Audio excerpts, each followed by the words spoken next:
Hi, I'm Matt, and I've been asked by Wendy to start uploading to the Proof Weight Loss Surgery Works channel on Thursdays. Nice to be joining everybody.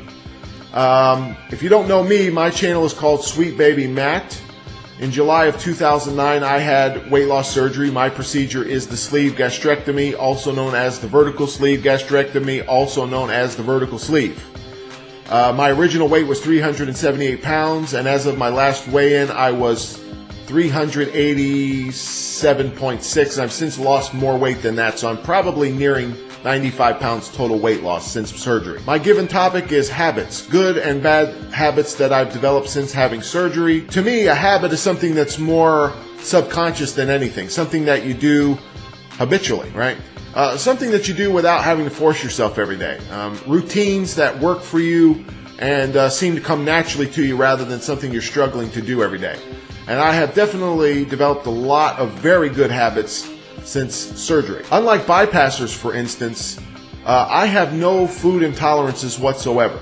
I can eat anything, I can drink anything. Of course, I can't eat as much at any one time as I used to, but there's nothing preventing me from drinking milkshakes all day long and eating cake and cookies all day long and gaining weight.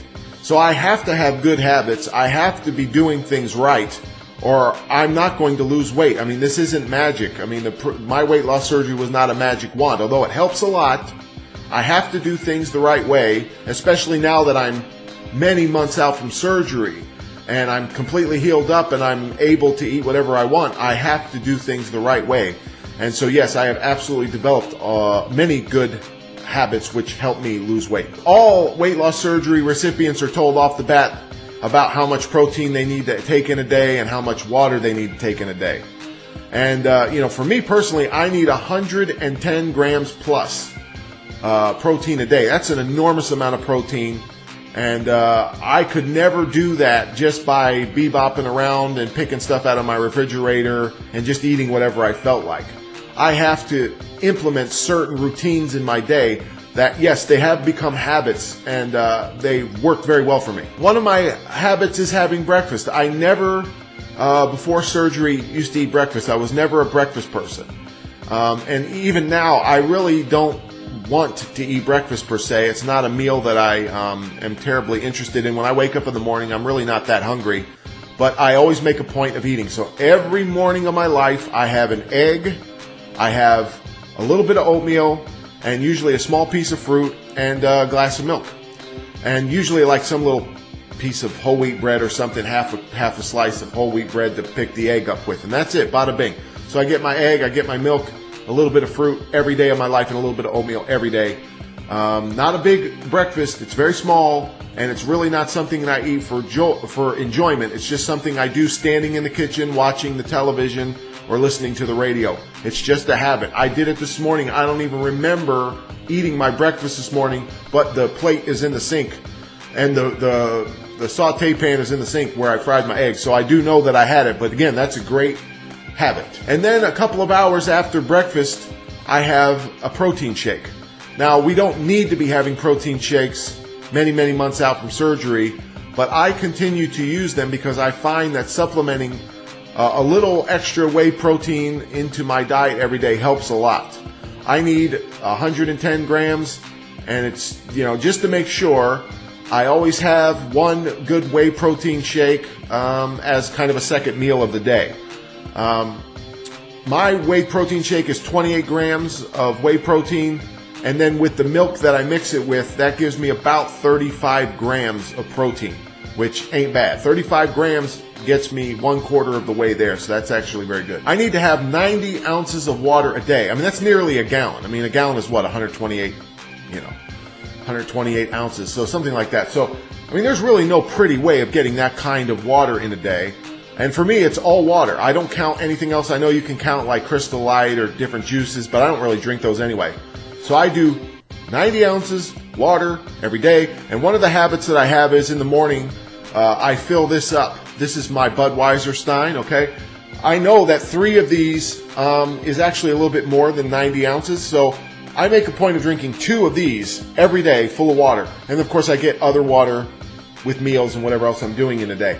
But this, what I do is I fill this up, and then by about 2 p.m., I look down in it, and if I'm not done with it yet, I go ahead and just drink it all down, and then I go refill it, wash it out and refill it. And then by the end of the night, I look down before I'm ready to go to bed, and I look down, and if there's something left in it, I drink it, and bada bing. And then between that, and then I always have to have water with other things that I'm doing throughout the day. So between that little habit, that gets me there. Now, the rest of my water I take in whatever else I'm doing, which is great. But adding that habit to my life has made me able to do something that I never would do unless I had a habit in place to get me there. Now, I'm not an angel. I have a couple of bad habits. We were all told before getting ready to have surgery that we're supposed to stop drinking liquid, 10 minutes, 15 minutes before eating, and then not drink anything for an hour after eating. I have never obeyed that rule from the day I got home from surgery. I have never once tried to obey that rule. I cannot stand eating food without something to drink. And this whole thing of going an hour after I eat without drinking, I mean, if I do the math, that leaves me with 4 or 5 hours a day where I can't drink anything. It would be impossible for me to get my water in a day if I take 5 of my hours out of the day where I can potentially drink water. So I've never obeyed that rule. Maybe I should. It's a bad habit of mine. I sit there when I eat and I drink and I eat and I drink. I don't care. You know, you got to live on the wild side once in a while. Now, that doesn't give me permission to do whatever I want whenever I want. Of course, my good habits have resulted in my success, my weight loss. I feel great.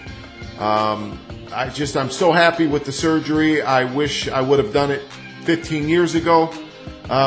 But because I've been doing everything right and I have all these good habits in place, recently, you can check out this video. I made a trip to Las Vegas. This is the first lengthy vacation I've had since surgery.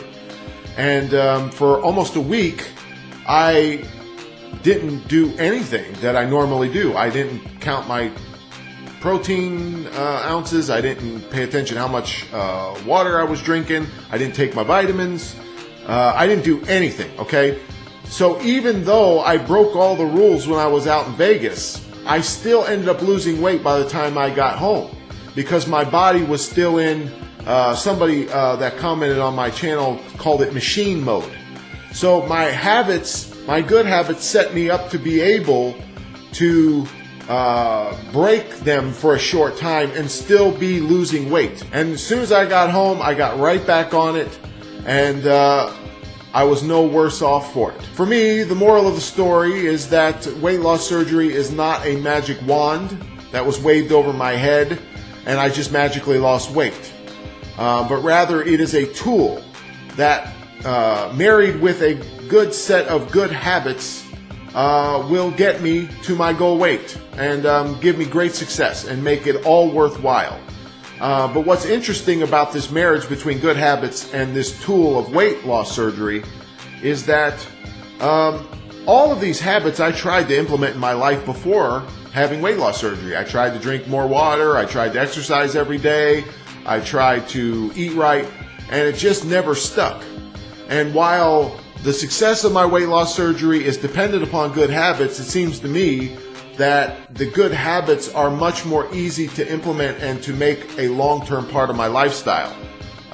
So it's a wonderful combination of good habits and weight loss surgery that will change your whole life.